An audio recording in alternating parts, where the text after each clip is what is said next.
One Punch Man Season 3 director Shinpei Nagai deactivates X account after online harassment. It didn't even need 24 hours since I uploaded last night's video to give confirmation that I was right. That I was right that the director was legitimately thrown under the bus by the entire production committee, the higher-ups that have decided the production of Season 3. What they have done to this director is just so infuriating and sad, man. Now, obviously, yes, there was people harassing the staff, harassing the director, thanks to the animation and art quality of Season 3. I will get into that in a moment, but I want to talk about in general his final statement before he deactivated, but also just how this happened to begin with.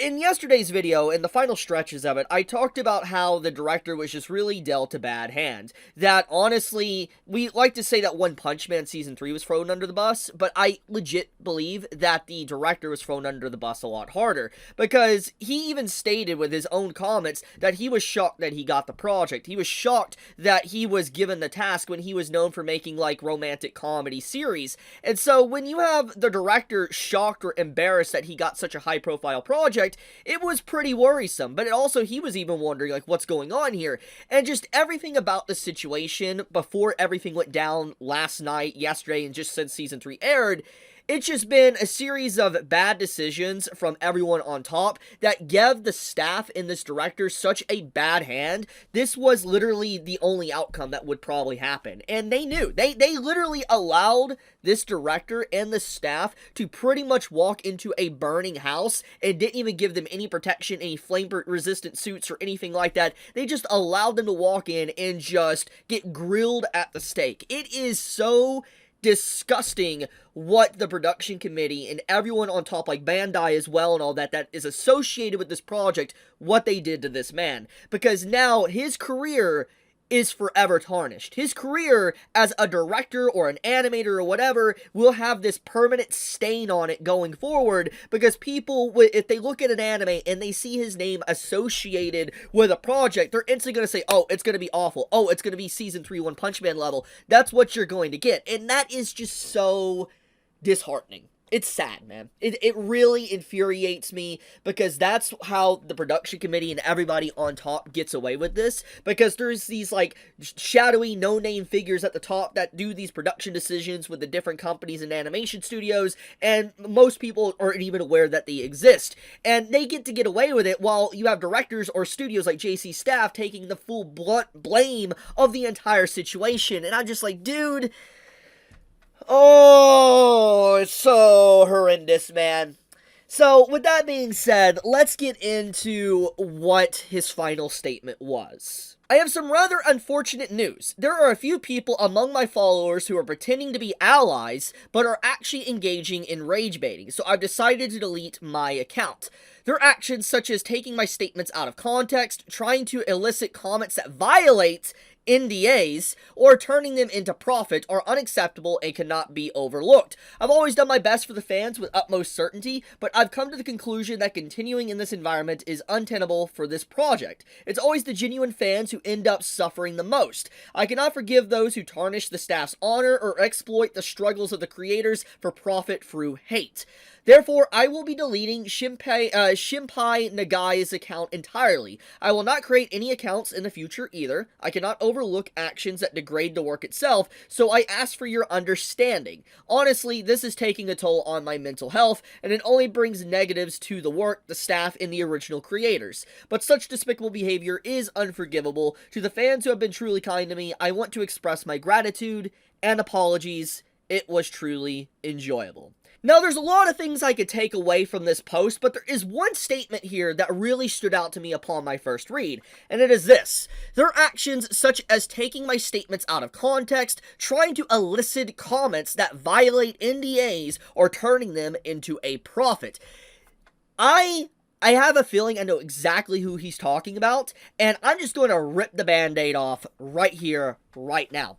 There is a lot of Sakuga accounts and leakers, and for those that don't know what Sakuga accounts are, they're basically fans of animation. Nothing wrong with that, but they are heavy into animation, knowing the intricacies of individual frames, who worked on an individual frame for an episode. They're basically the high-level nerds of the animation world. Nothing wrong with that, I'm just saying that's what they are. However, there is a subsection of the Sakuga community that is just going to be completely blunt, very toxic, and a group of these Sakuga accounts are individuals that actively communicate not just with animators or directors, but also with leakers. And in this case, when I see this situation about trying to elicit comments that violate NDAs, I'm assuming most likely in the director's private DMs, you had either Sakuga accounts or leakers trying to comment or ask about certain things that's going on with the production, and basically making the director try to make a statement on certain things that he just cannot talk about. And how do you think there's certain information that gets out about anime? Like, how do you think that sometimes we know certain staff listing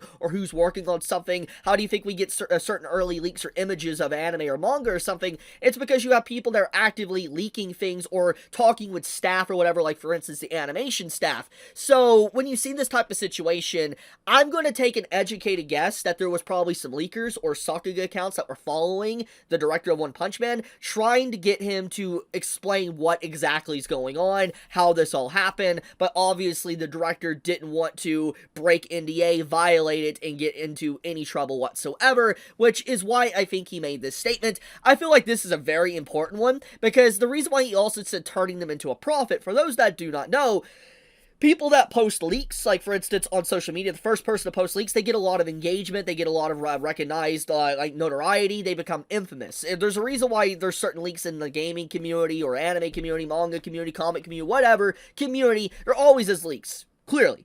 But the point is the reason why leakers leak things is because it's for clout. It's for recognition. It's for money. That's the reason why they leak things. That's the reason why they want to be, you know, the person to post it before anything comes out. Because obviously, if they're the first individual to talk about it, and it actually is confirmed true, there is a systematic domino effect to where people continue to engage with that account, and then obviously that account gets more and more famous, and they potentially can start making a profit off of it. And so in this case, I feel like that is what this comment is about. It's talking about individuals trying to contact not just the staff, but the director about the anime, and trying to get comments about it that, like I said, would break his NDA. So yeah, this one really stood out to me.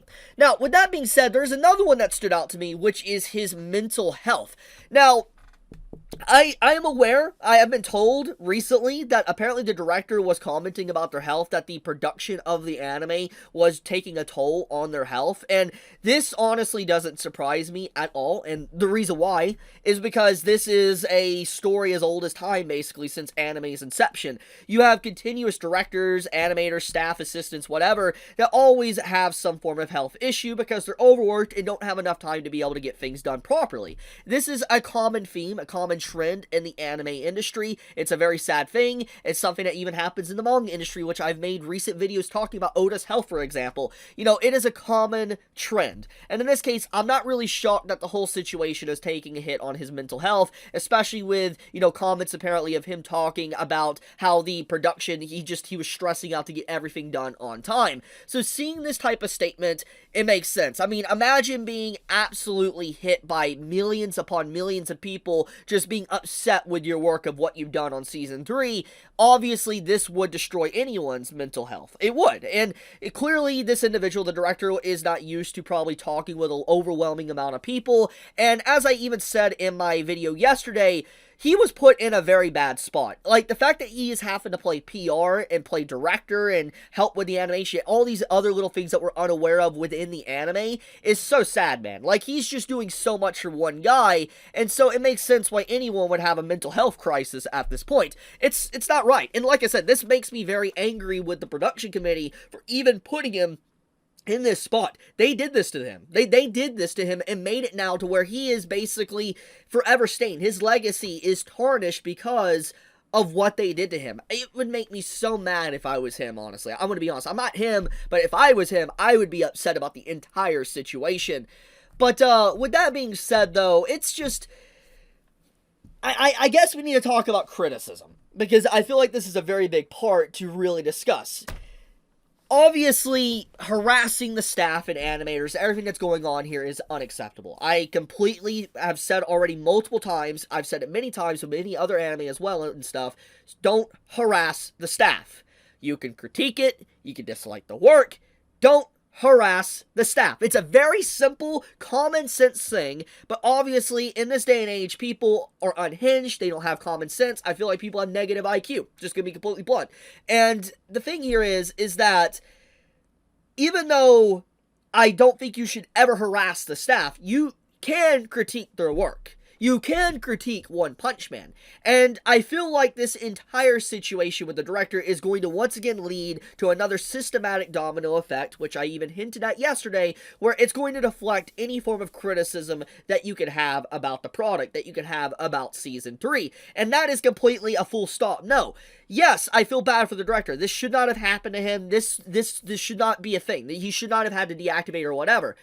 But this doesn't change the fact that, yes, One Punch Man Season 3 is not good. It's not. Not blaming the director, not blaming the animators, I'm blaming the production committee. It is a bad product. Simple as that. If a chef that is in a 5-star restaurant gives you a plate of shit, you're not going to sit there and be like, this is good shit, and pay them $100. You're not going to do that. You're going to be upset.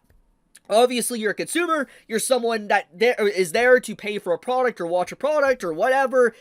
You are someone that, actually is assuming it's supposed to be good. And if it's not good, you're going to be upset about it. So in this case, no. You can still critique One Punch Man Season 3, just do not harass the staff.